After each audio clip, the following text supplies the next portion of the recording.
Hello. Hello. हाँ, Jain sir. Jain.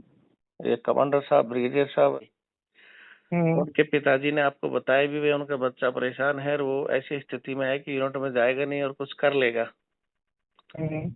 और आप उनसे कहते हो कि भाई अब हमारे बस में नहीं है, सीओ ही करना है, मतलब, और लेटर वगैरह दिए तो आप कहते हो कि लेटर से क्या होगा। आप सुनिए। जी। ये भी आपने जो छोटी सी रिकॉर्डिंग देखी है, ये एक सेना के आर्मी का एक सेंटर है, उसके सेंटर कमांडेंट है। इनका नाम भी इस रिकॉर्डिंग में है, लेकिन मैंने नाम कट कर दिया है क्योंकि मैंने इनको एक काम के लिए बोला है कि एक जवान जो कि सीओ के शोषण का शिकार हो रहा है, सीओ उसको लगातार धमकियां दे रहा है, एक लेटर भी जारी किया है कि यूनिट में आ जा, तेरे को मैं देख लूँगा। उसके बावजूद सेंटर कमांडेंट से जो बातें हुई हैं मैं आगे बताता हूँ। नाम इसलिए कट कर रहा हूँ कि इनको मैंने 1 बजे तक का समय दिया है। 1 बजे तक उस जवान की समस्या हल नहीं होती है तो मैं इसको मीडिया में, रक्षा मंत्रालय में, हर जगह इस रिकॉर्डिंग को डाल दूंगा बाय नेम, और उस सेंटर का नाम और यूनिट का नाम सब पब्लिश कर दूंगा। ये लोग कहते हैं कि रविंद्र फौजी हमें नहीं बताता है, तो मेरा काम है पहले इनको अवगत कराना प्रॉपर चैनल के थ्रू, लेकिन नहीं मानते हैं तो फिर आ जाओ मैदान में। जय हिंद, जय भारत, वंदे मातरम।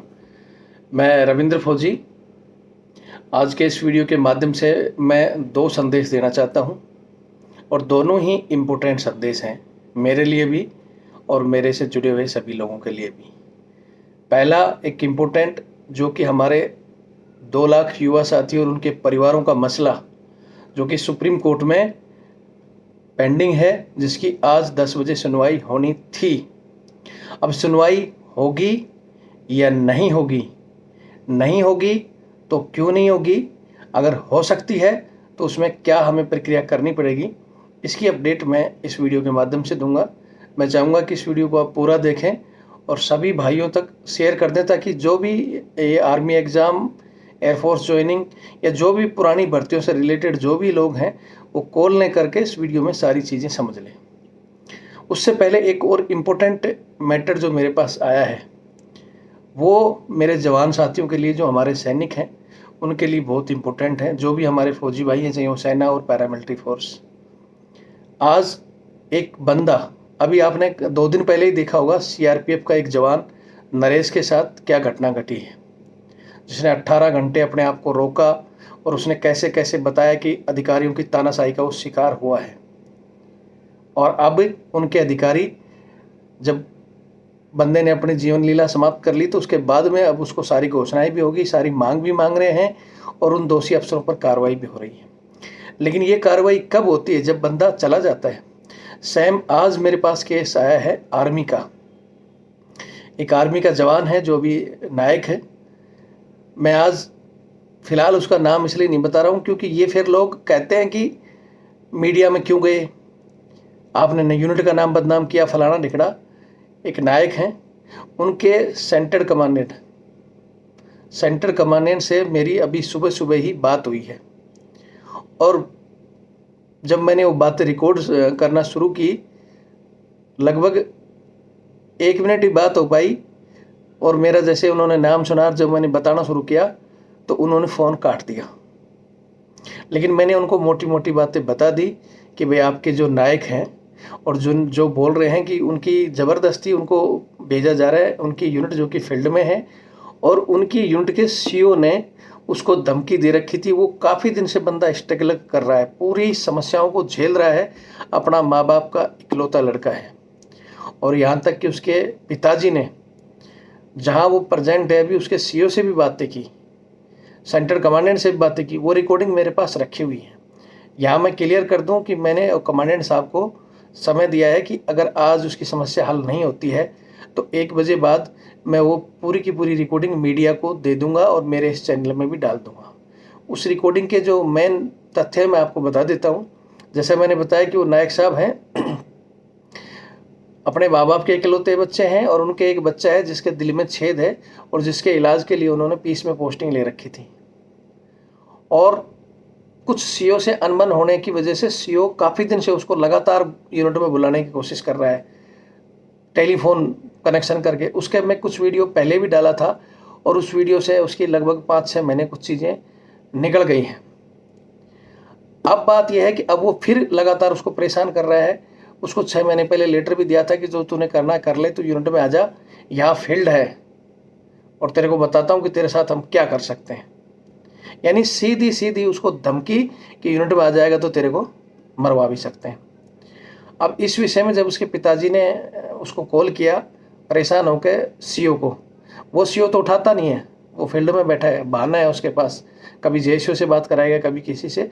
लेकिन जो उसकी यूनिट में बैठा है सीओ साहब, जिस यूनिट में अभी पीस में पोस्टिंग है, वो पहले तो कर रहा था कि हम कोशिश करेंगे वो करेंगे, लेकिन वो रिकॉर्डिंग में बोलता है उनके पिताजी को कि आपका लड़का तो बहुत बड़ा वो बनता है, ये चिट्ठियाँ लिख रहा है, कभी कमांडेंट साहब को चिट्ठी लिखता है, कभी सीआरओ को लिखता है, कभी रक्षा मंत्री को लिखता है, कभी पीएमओ को लिखता है, बोले हमारा क्या उखाड़ लेगा।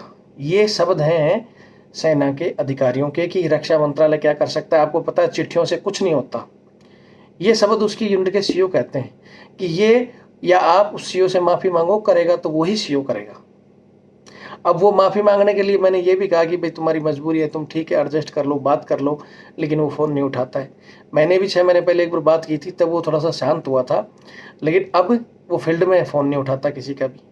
उसके बाद इनके पिताजी ने सेंटर कमांडेंट को फ़ोन किया, उसको बताया कि साहब मेरे बच्चे की मुसीबत में है, मेरा बच्चा बहुत स्ट्रगल कर रहा है, अगर कुछ उसने कर बैठा तो मैं इसके बच्चों का क्या करूँगा, इसके छोटे छोटे बच्चे हैं, मैं भी, वो बुजुर्ग एक्स आर्मी से रिटायर्ड है, 15 साल नौकरी करके आ रखे हैं पंजाब के, और वो कह भी रहे हैं कि सर मैं तो एक्स आर्मी हूँ और 75 साल का मैं हूँ, और इसके माताजी है 70 साल की, अगर इसको कुछ हो गया तो इसके बच्चों को कौन देखेगा, इकलौता बच्चा है। यहाँ तक कि कह दिया उसने कि सर या तो उसको, वो वहाँ तो जाएगा नहीं अपनी यूनिट में, आप इसको सेंटर में रख लो, किसी भी यूनिट में भेज दो, अगर आपसे कुछ नहीं होता तो उसको पेंशन भेज दो। बोले हमने तो नौकरी बहुत करवा ली। लेकिन सेंटर कमांडेंट साहब भी यही कहते हैं कि यार आप लोग समझते नहीं हो, आप अपने लड़के को समझाओ, क्यों लेटरबाजी करता है, ऊपर लेटर लिखने की क्या जरूरत थी, सीओ से माफ़ी मांग लेता, सीओ से रिक्वेस्ट कर लेता। अब यहाँ मैं एक क्वेश्चन करता हूँ कि एक तरफ आप सभी को पता है कि मैं पिछले 5 सालों से रविंद्र फौजी एक्स आर्मी आरटीएफ इसी चैनल पर इन ऐसे ही अधिकारियों की पोल खोलता हूँ, तो इन्होंने मेरे नाम से मिनिस्ट्री ऑफ डिफेंस से भी लेटर जारी कर रखे हैं, रविंद्र फौजी से कोई नहीं जुड़ेगा, उससे बात नहीं करेगा। क्यों? क्योंकि इनकी पोल नहीं खोले। फिर एक तरफ ये दरबार में घोषणा करते हैं भाई आप रविंद्र फौजी को बताने से पहले हमें बताओ, आप ऊपर लेटर लिखो। इन्हीं की पॉलिसी कहती है कि चैनल के थ्रू आप बात करो, चैनल के थ्रू एप्लीकेशन लिखो, आपकी समस्या का हल होगा। और दूसरी तरफ यही रिकॉर्डिंग में बोल रहे हैं कि क्या कर लोगे लेटर लिखकर, क्या उखाड़ लोगे, सीओ का कुछ नहीं उखड़ सकता। मैं उन तमाम सीओ से आज इस रिकॉर्डिंग के माध्यम से भी कहता हूँ, मैंने कमांडेंट साहब को वो कॉल और कॉल के बाद में एक रिकॉर्डिंग भेजी है, अगर उस रिकॉर्डिंग के बाद उन्होंने मेरा नंबर ब्लॉक कर दिया, वो अपने आप में तेज बन रहे हैं। पहले भी आपको पता है कि मेरी, आपको बताया था एक जवान इंटेलिजेंस का, और उनके कमांडेंट अभी वो, बल्कि उनके जो सेंटर कमांडेंट की लेफ्टिनेंट जनरल ड्यूटी करते थे, उन्होंने भी मेरा फ़ोन उठा कर ये कह दिया था कि जवान मरे तो हम क्या करें। तो उनको भी मैंने ये जवाब दिया था कि अगर आपकी ये भाषा है तो जो ब्रिगेडियर, लेफ्टिनेंट जनरल और जनरल रैंक रखा क्यों है आर्मी में। हमारी आर्मी की जितने जवानों के ऊपर वेलफेयर खर्च होता है, जितनी तनख्वाह और जितनी फैसिलिटी खत्म होती है, उससे 1000 गुना ज़्यादा ये 100 बंदों को अपने बंगले पर लेकर बैठे हैं। इतनी फैसिलिटी, इतनी पेंशन, इतनी तनख्वाह इनको क्यों देते हो, क्यों भारत सरकार को आपने बर्बाद कर रखा है। आप ये चीज़ें लिख कर दो कि जरूरत ही नहीं है कर्नल से ऊपर, जब कर्नल ने ही सब कुछ करना है तो फिर क्यों रखा है इस रैंक को। मैंने उस वीडियो में बोला था और उनको भी टाइम दिया था कि लेफ्टिनेंट जनरल साहब, अगर वो बंदे को कुछ हो गया तो आपकी ये रिकॉर्डिंग हम मीडिया में डालेंगे, और आप कहते हो कि जवान मरेगा तो मरेगा, मैं क्या करूं। और फिर जब उसकी 2 मिनट बाद बुद्धि ठिकाने पे आई ना, और जब मैंने उसको कहा कि जो कंधे पर कैंची आपने लगा रखी है ये उन्हीं जवानों की बदौलत, आप फील्ड में जो फिल्मों में दिखाते हैं ना, ब्रिगेडियर गन घुमाता है, या फिल्मों ने बहन जो ऐसा मतलब बेड़ा गर्क है इस देश में कि फिल्म कलाकार फिल्म तो बनाते हैं, लेकिन हकीकत में जो ग्राउंड में जवान जो जिस समस्या से जूझ रहे हैं, जो जवान फाइटिंग कर रहे हैं, वो किसी फिल्म में नहीं दिखाया गया। अभी कल परसों जरूर एक अमरनाथ में जब यात्रियों को सैलाब आया और वहाँ जब जवान इधर उधर से बचा रहे हैं, तब उसमें कुछ फिल्म कलाकार भी, बड़े बड़े बिजनेसमैन, उन्होंने कहा कि असली हीरो तो ये हैं जिन्हें कभी फिल्म में दिखाया नहीं जाता। तो वास्तव में हकीकत यह है कि असली हीरो वो हैं, और उन्हीं की वजह से कैंची और स्टार 5-5 जो लगा के घूम रहे हैं ना गाड़ियों में, और बंदे लेके घूम रहे हैं और ये बोलते हैं, लेकिन आम पब्लिक सिर्फ इन्हीं पर विश्वास करती है, उस जवान पर नहीं करती।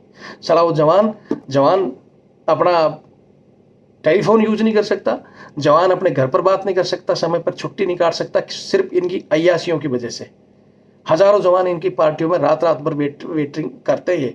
ये बढ़ते बहुत बड़े हैं। मैं कह रहा हूँ कि बहुत से रॉयल अफसर हैं जिनको मैं सैल्यूट करता हूँ। जैसे मैंने एक दिन पहले ही बताया था कि जो अपने 1 रुपया फौज से लेते थे, ऐसे भी अफसर थे, और आज भी ऐसे अफसर हैं जो जवान को परेशान नहीं कर अपने खर्चे से पार्टी वगैरह जो करते हैं, सब कुछ अपने से।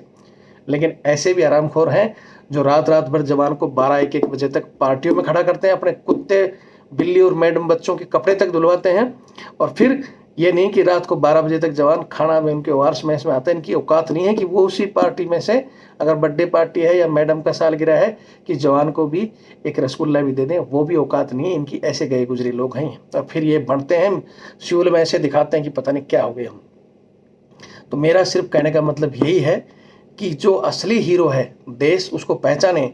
ये जो अग्निपथ अब थोपा जा रहा है इन्हीं असली हीरो पर, और आपके ये असली हीरो अगर हिल गए ना, अगर ये जवान जो देश की रीढ़ की हड्डी है, अगर ये जवान कमज़ोर हुआ तो ये देश बहुत बड़े संकट में होगा। और इस संकट की वजह से ही मैं चाहे सुप्रीम कोर्ट में लड़ना हो या ग्राउंड में जो भी हो, मैं हर चीज़ में लड़ रहा हूँ कि ये स्कीम ख़त्म हो जाए। ये वीडियो स्कीम से भी रिलेटेड है, नहीं तो आपके वो नरेश की तरह कल ये जवान भी, और ऐसे हज़ारों जवान। आप अगर सर्वे निकालोगे ना, जैसे कुछ दिन पहले सूरतगढ़ जो हमारी CTC में भी जवान पूरा लिख कर ऑडियो वीडियो वायरल करके कि भाई मैं देश सेवा के लिए आया था, वर्दी देखकर आया था कि मैं वर्दी देखूंगा, लेकिन यहाँ मेरे को अधिकारी के कुत्ते घुमाने के लिए मेरे को बोलते हैं मैडम के कच्चे बनियान धोले, और मैं कर नहीं सकता, और इसलिए मैं अपनी जान दे रहा हूँ। उसने दी।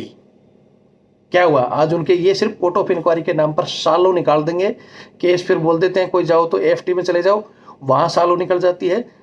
226 आप सर्च मार कर देखना, एक रेजिमेंट थी जिसको 168 जवानों पर सिर्फ एक मेजर साहब की पत्नी के आरोप पर, जहाँ की फील्ड में पत्नी रखने का अधिकार भी नहीं है, लेकिन उसके एक बयान पर इन लोगों ने कोर्ट ऑफ इंक्वायरी के नाम पर उन 168 जवानों के घर बर्बाद कर दिए।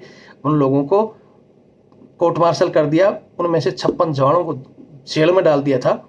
ये न्याय करने की आप लगता है आपको, ये हमें उम्मीद है कि हमें न्याय दे देंगे।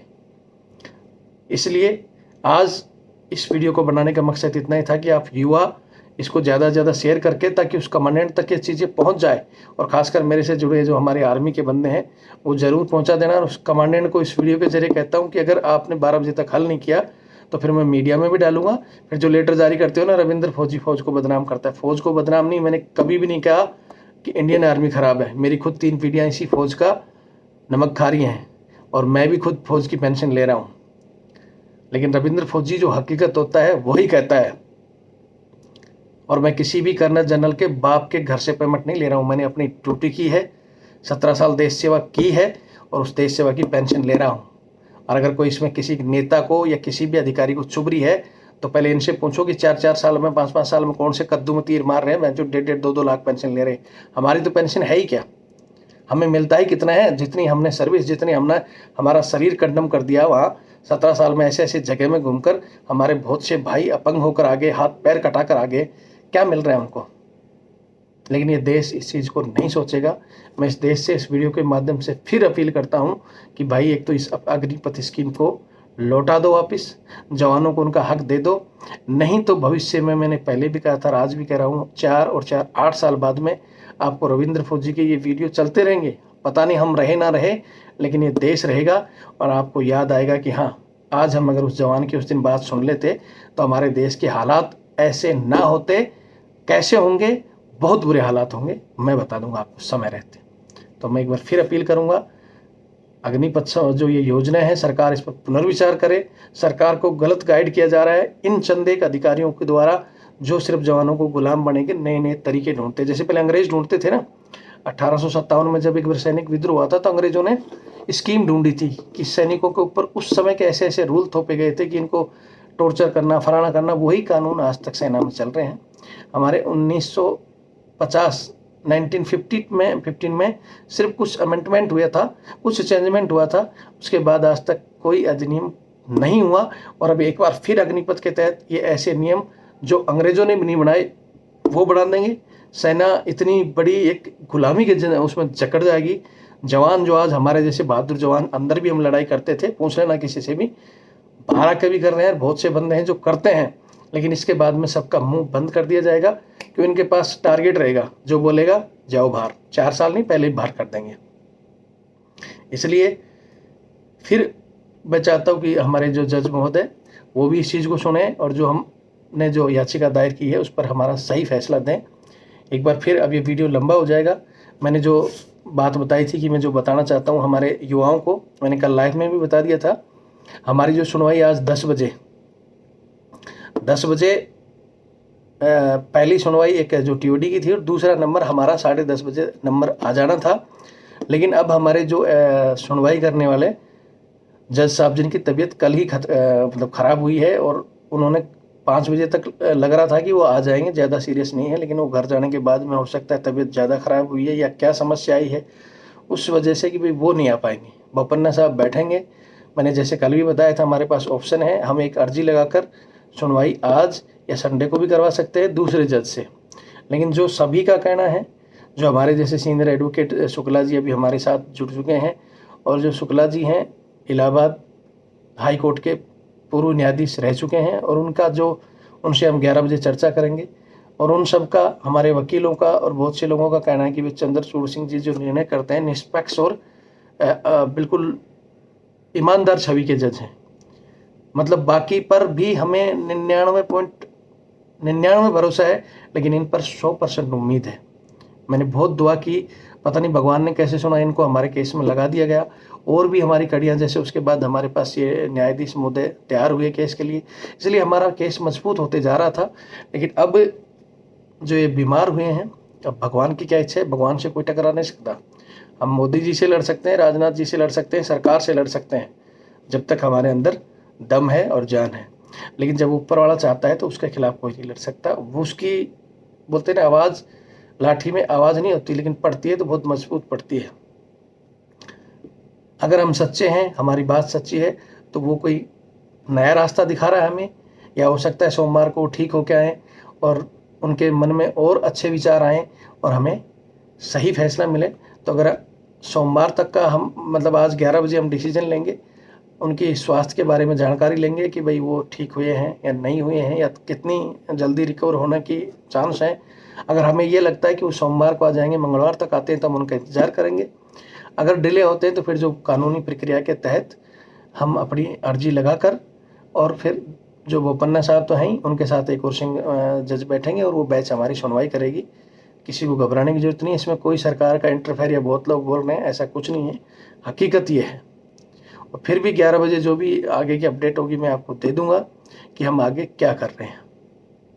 अभी आप लोगों ने भी फैसला लेना है कि हमें चंद्रचूड़ सिंह जी से ही अपनी सुनवाई करनी है, या जो दूसरे जज हैं, या सरकार ही हो सकता है दूसरे लगा दे। तो 11-12 बजे के बाद जो भी अपडेट आएगी मैं आपको बता दूंगा। शांति बनाए रखें, कोई भी किसी प्रकार की अहिंसा व हिंसा नहीं करें, क्योंकि हम कानून पर भरोसा कर रहे हैं, तो कानून पर हमें पूरा विश्वास होना चाहिए। जो भी पॉइंट आप सबको पता है, हमारे मेन पॉइंट वही, ये टीओडी पर अग्निपथ पर विचार किया जाए, और हमारी जो पुरानी भर्तियां हैं, मेन टारगेट हमारा पुरानी जो भी भर्तियां हैं, चाहे एयरफोर्स ज्वाइनिंग हो, आर्मी एग्ज़ाम हो, उम्र सीमा में जो छूट है, उम्र सीमा के छूट का लगभग पॉइंट कवर हो चुका है, और सरकार की तरफ से भी कुछ वो मिल रहा है कि वो 23 से 25 हो जाएगा। कुछ मुद्दों पर जो हो रहा है, लेकिन जब तक क्लियर नहीं होता उसके लिए हम कुछ नहीं कह सकते कि कब क्या होगा। तो तब तक के लिए शांति बनाए रखें। कॉल लगातार, मैं बता रहा हूँ, रात को भी 12-1 बज गए, मेरे को बताने के बावजूद भी कॉल आ रहे थे। आज सुबह भी 4 बजे से कॉल शुरू हो गए। तो जितना मैं हो सकता है उठा लेता हूँ। उसके बाद जैसे मैं भाई अपने दैनिक कार्य हैं जो करता हूँ, नहीं उठा पाता हूँ, जो छूट जाते हैं छूट जाते हैं। फिर भी कोई इन चीज़ों के अलावा कोई क्वेरी रहती है तो ही कॉल करें, और वेट करें 11-12 बजे तक का। 1 बजे आपको फिर अपडेट मिल जाएगी। तब तक के लिए जय हिंद, जय भारत, वंदे मातरम।